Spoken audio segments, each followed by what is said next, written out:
So a common cause of these leak conditions is a loose gas cap. I'm going to run my finger around the inside, make sure I don't feel any really sharp ridges, it's not rusty. And I'm going to look at the gasket on here, which I've previously taken off and cleaned. And check the simple stuff first, check the gas cap. Now press against it, make sure it clicks. And you can feel a difference if you just, it's a weak click, or if you press against it, it's a more substantial click and you can kind of feel it tighten up more. A lot of leaks are caused right here.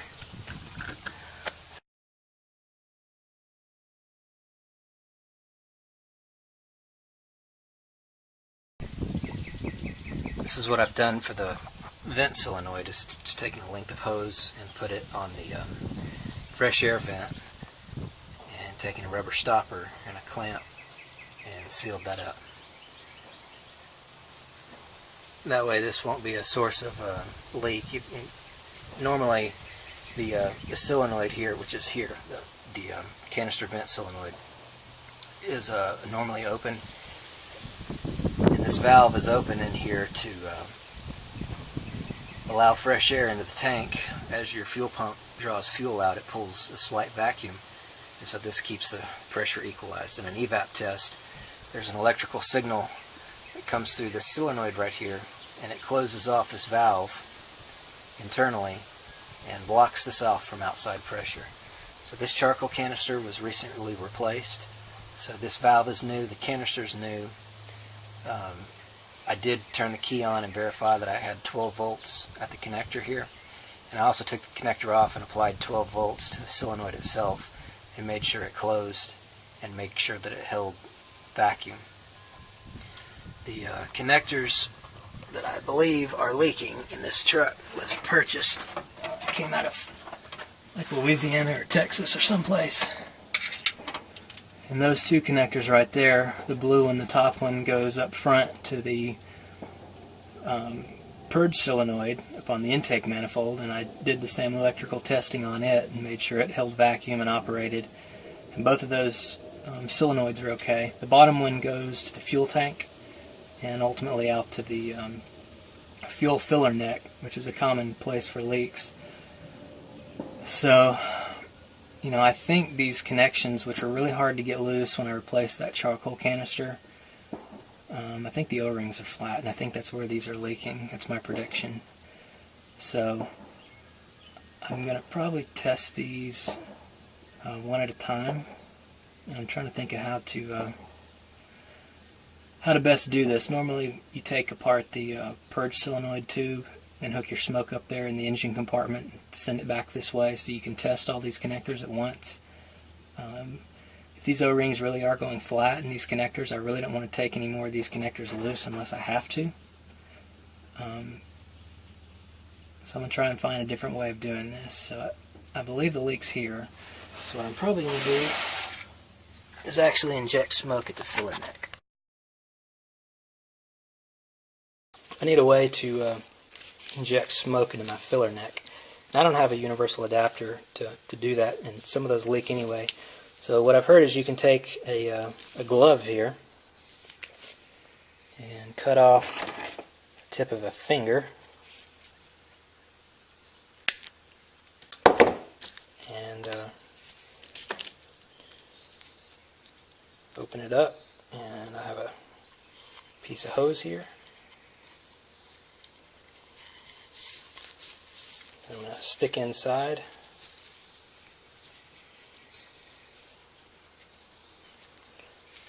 And this is what I'm going to hook my smoke machine to. And I thought about, I save these little clip clamps, save everything mentality again. But I think what I'm going to do is take some electrical tape and use that to seal us up there. And then I'll run some tape around the filler neck, and that's where we will inject our smoke at. And we're back at the filler nut. I really don't think the leak's here, so this is probably going to be the last place I check. The glove fits loosely, so definitely going to need tape. We're going to have to pull the length of tape off.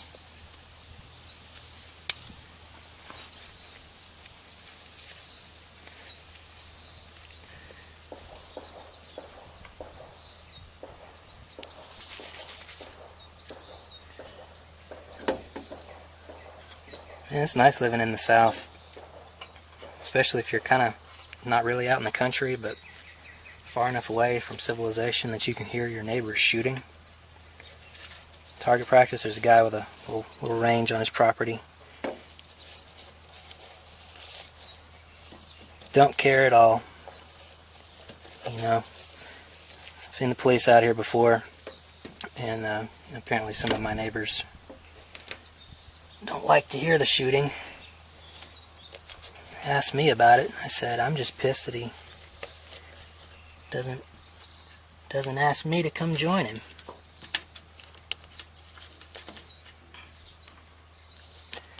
It's the only thing unneighborly about it, right? So, necessity is the mother of invention here. And so I've got a little green wire clamp there. I'm going to use to make sure this seals to this tube. It's my outlet for my smoke machine. Just put the clamp on there.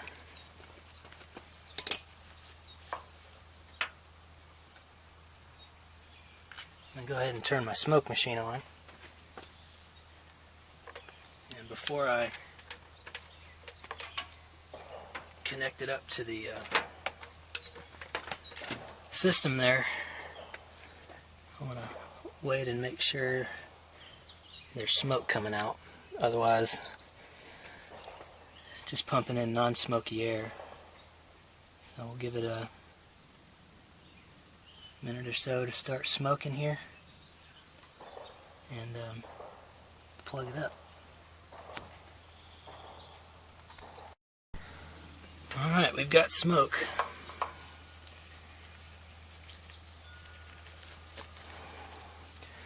Just pushing the tube up in my adapter, and you can see the glove blew up a little bit, so got a good seal. Well, I found the leak. Any takers? What did I say? Nope, that's not it. Wow, so this is the last component of the evap system to be replaced. And there's no smoke there, guys. Where is it? Let's shimmy up under here, closer to the gas tank.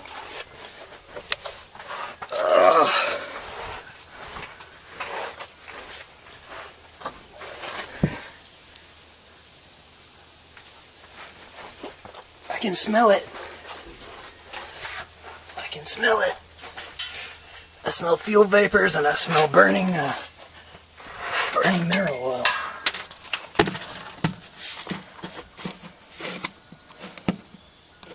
What?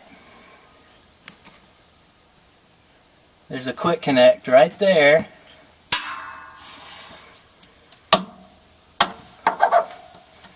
And there's a hose that's broken. Man, that's nowhere near anything that's been worked on recently, but there it is. Let's see if I can... Yep. It's broken.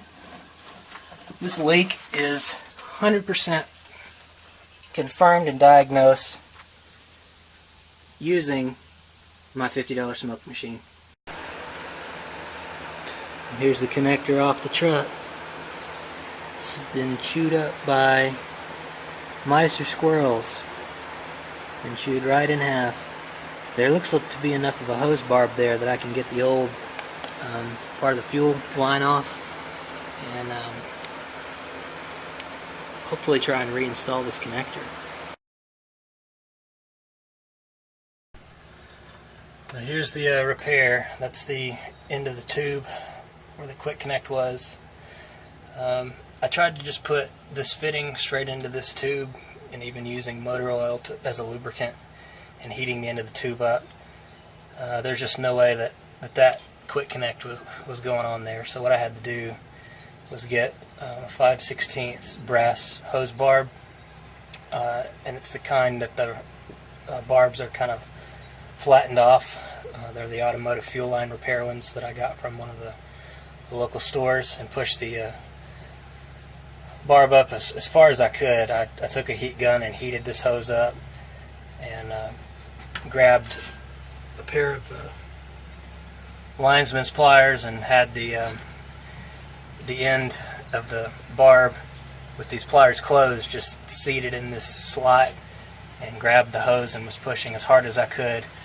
And these barbs they're pretty long.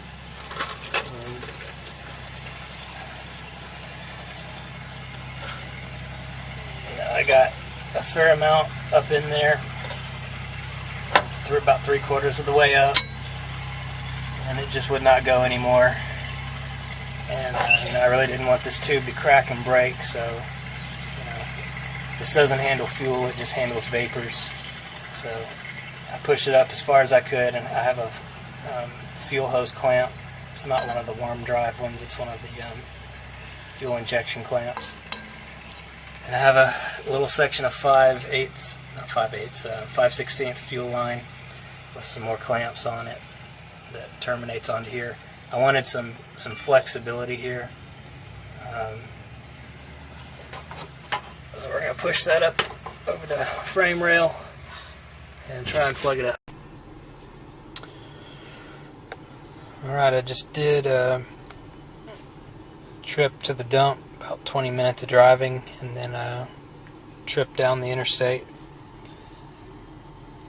And all of my monitors passed before the evap system monitor was the one that was giving me fits. And if I look at the codes, scan it right now. Probably can't read it. No codes found. I had a permanent code for a P0455 gross evap leak, and if you were to go refuel the truck and start it, like after I cleared the codes, for example, I drove it, made sure I had enough gas for the monitor to run, set a check gas cap code in addition to the permanent P0455. So right now there's 0 codes in here. As we sit here, it's commanding almost 53% purge, and I'm sitting at a negative 3.3, so it's definitely under vacuum. It's not going to atmosphere, so I'll turn the key off. So I'll turn the key back on here. It's in the run position, but the engine's not started.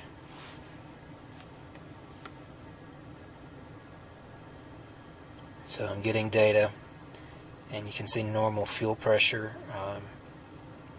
Normal. Fuel tank pressure, sitting at 0.2 inches of mercury or water, 8 inches of H2O. So now it's at atmosphere. So as soon as I turned it off, and the vacuum was removed, it went up to atmosphere.